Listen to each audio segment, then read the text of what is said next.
just a question on the, I know like what we were talking about where we had to burn discs and everything. Is there something already back there, or do they have to undo all this? They have to undo all that, take it back there. That's all we have. All right, for everybody in the courtroom, I've been informed that the jurors are ready. Please no more talking. Everyone remain seated while the jury enters. Bring them in.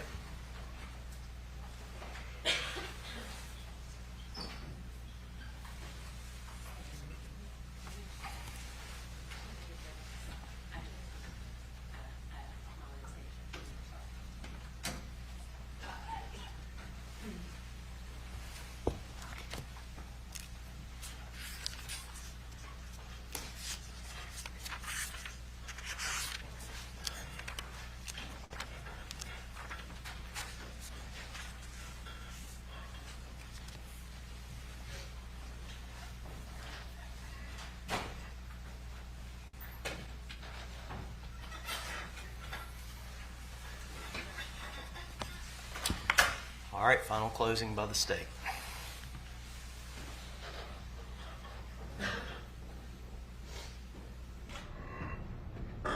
May I proceed, Your Honor? Yes, ma'am. Let me pick up right where Mr. Kent left off, ladies and gentlemen. What he was telling you is that if you find the defendant not guilty by reason of insanity and you decide that she's been restored to competency, she'll walk out the door of this courthouse.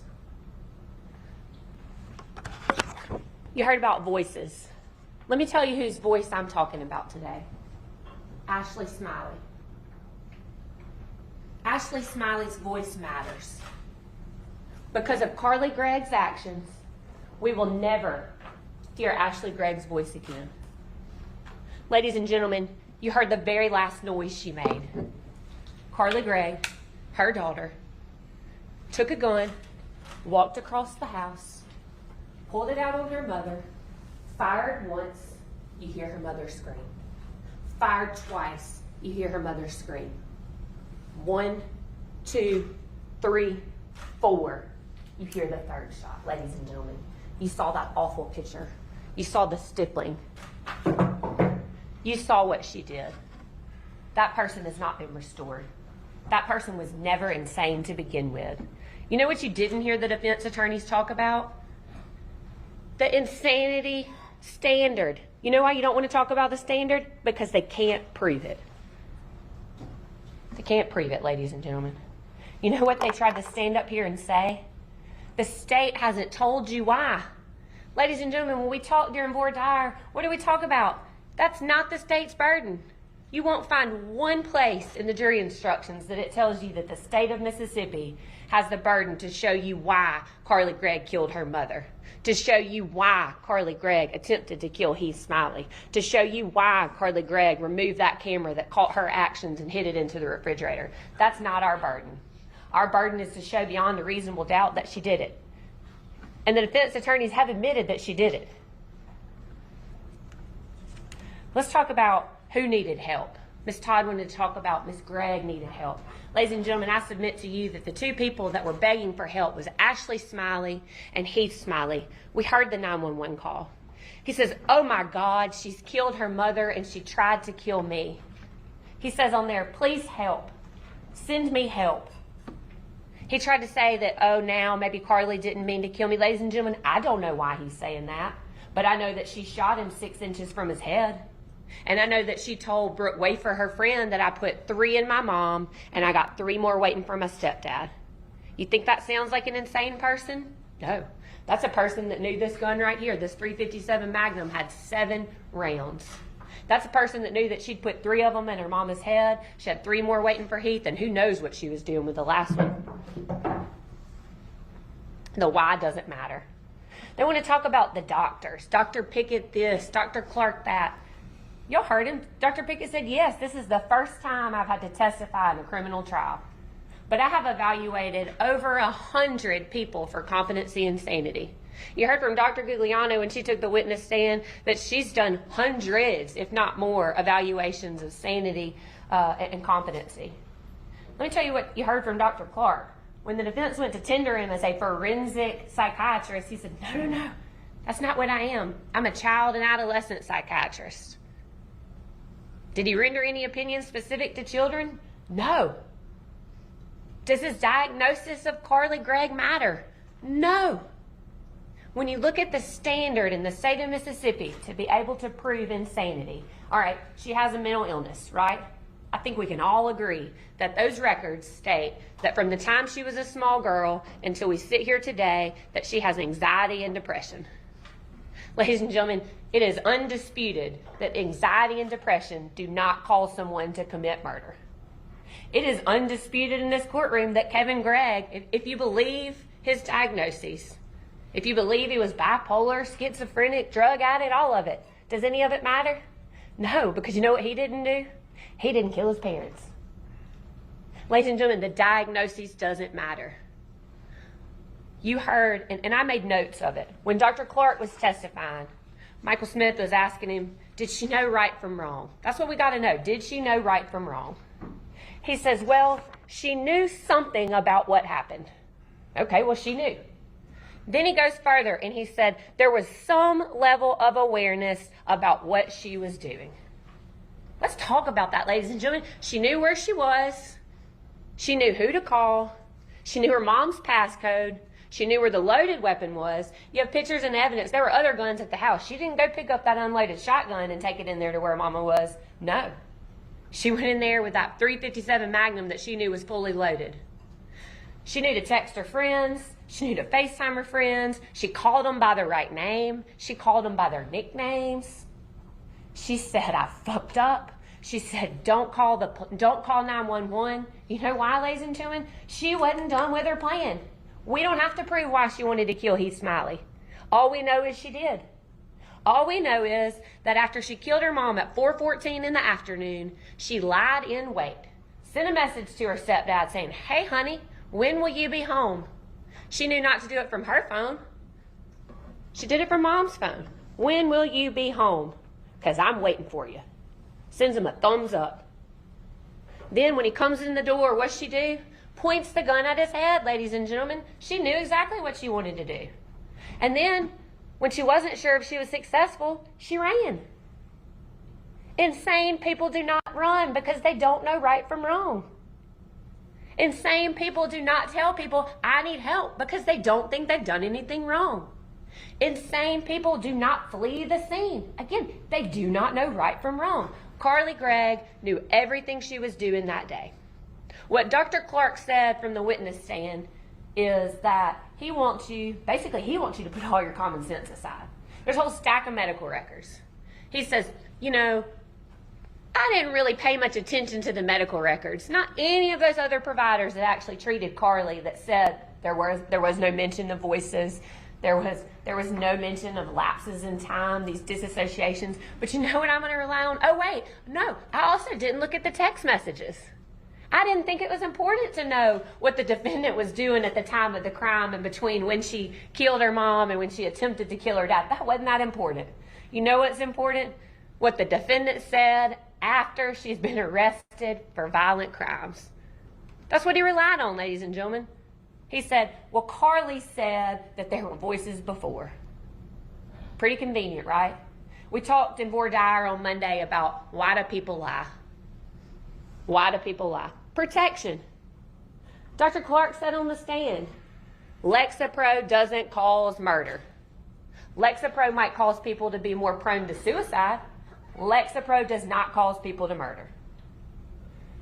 Dr. Clark said on the stand that disassociation, that's what Carly had, right? That's what he diagnosed her with.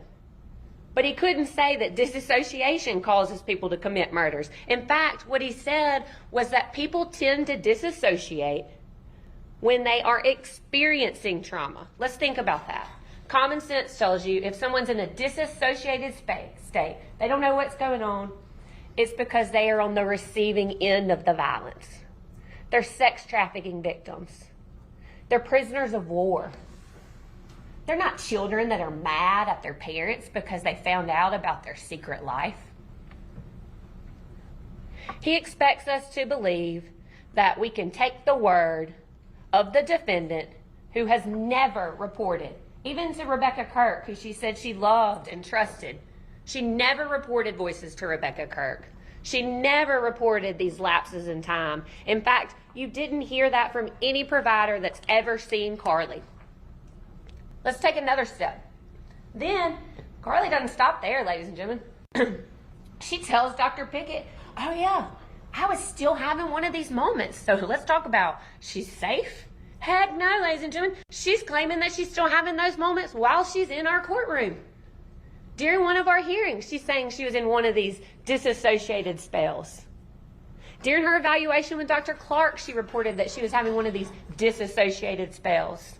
During her evaluation with Dr. Pickett, she was claiming she was having a disassociated spell. But you know what? She remembered every bit of it. I find it interesting that she told Dr. Clark that she has nightmares. She hears gunshots. You don't hear gunshots if you don't remember them. You don't have PTSD from an event that you don't recall. She told Dr. Gugliano that she gets queasy. She gets sick to her stomach when she thinks about what happened that night. I would too. Ladies and gentlemen, unfortunately, we've seen the pictures. We know what she did. That's not the face of someone who's insane. We don't have to prove the why. When Dr. Gugliano asked her, Carly, what's bothering you the most right now? She said, I always ask patients that when I'm evaluating them. Carly said, I'm missing school. Think about that. Not, I miss my mom. I'm so sorry that I did this. Oh, I hate what I've done to my family. I'm missing school.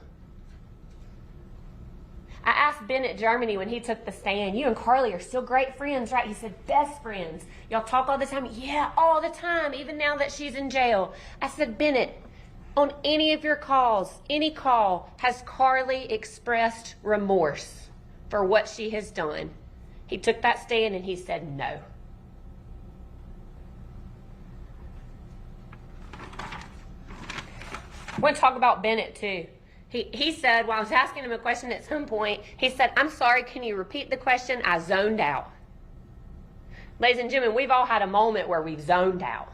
We've all had a moment where we've driven down the road and got there and thought, how did I get here? I don't remember, but I knew I drove here. I tell you, when I have those moments, I'm not insane. I know exactly how I got there because I was the one driving the car. I know right from wrong, and Carly knew right from wrong that day.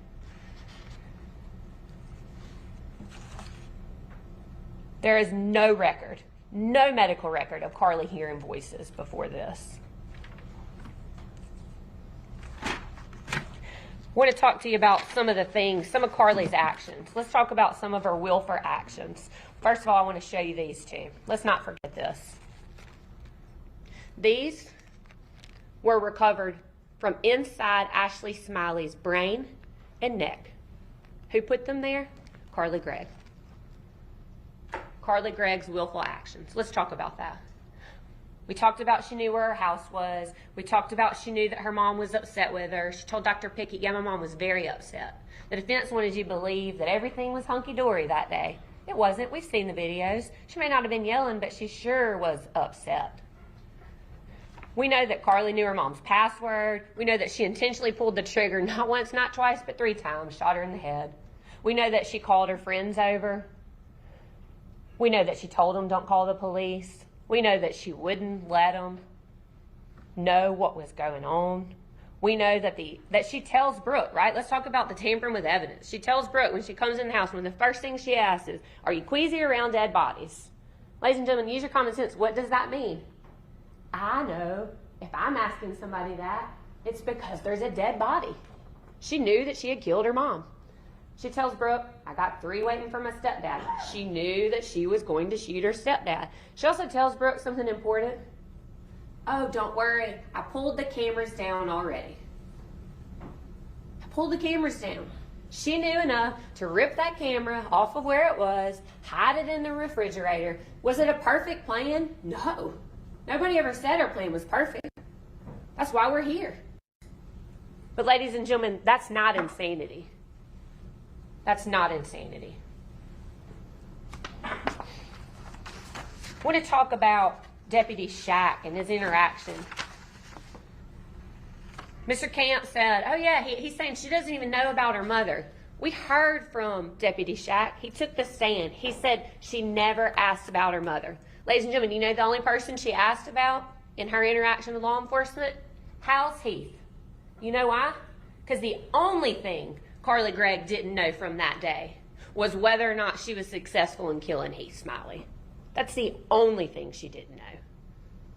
Again, the defense wanted to talk about it's the highest burden of proof. We have the highest burden of proof in criminal law.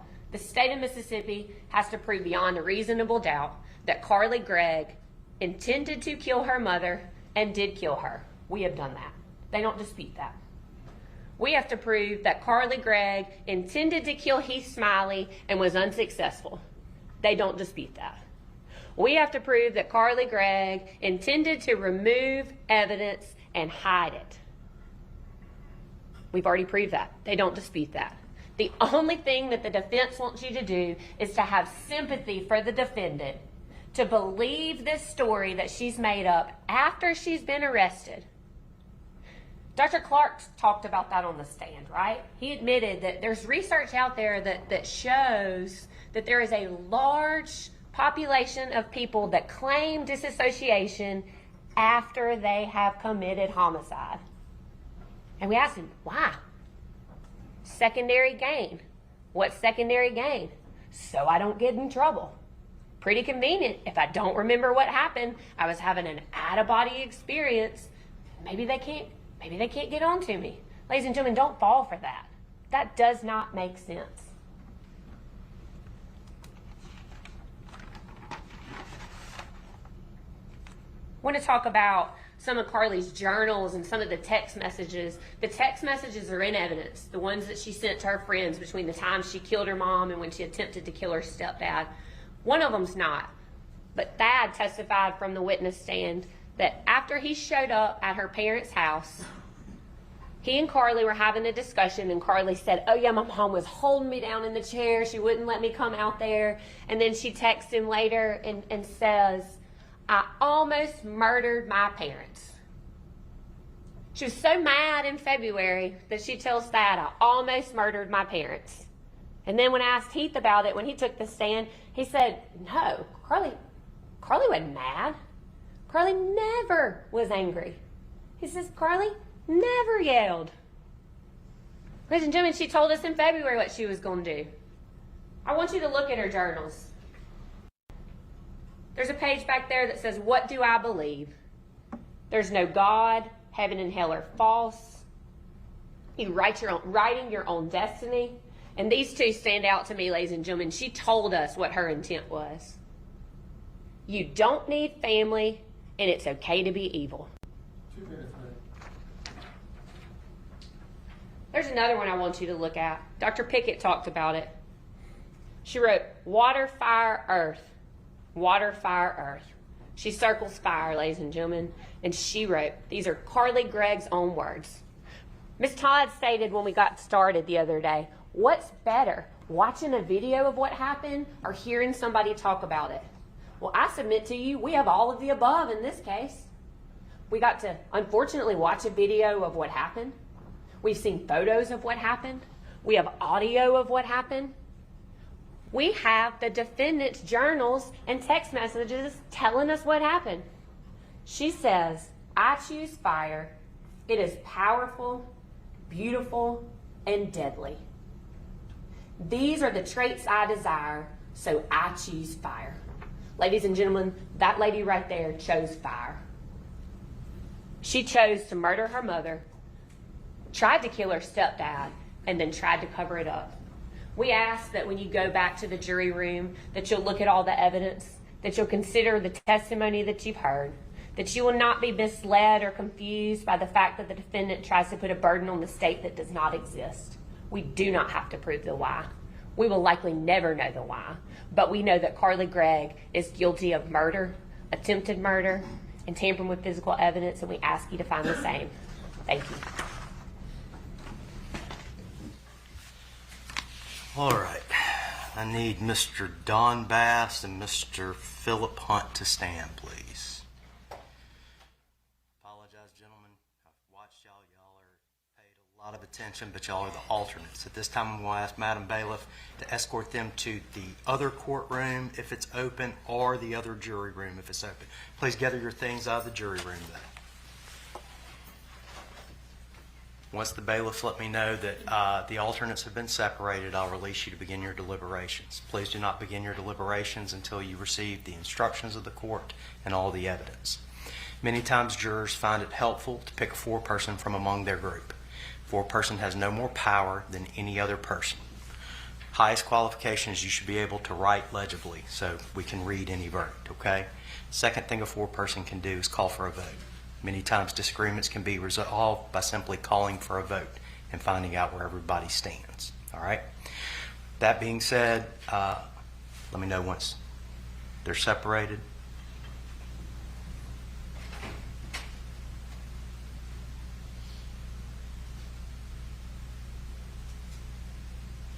Did everybody fill out a lunch menu too?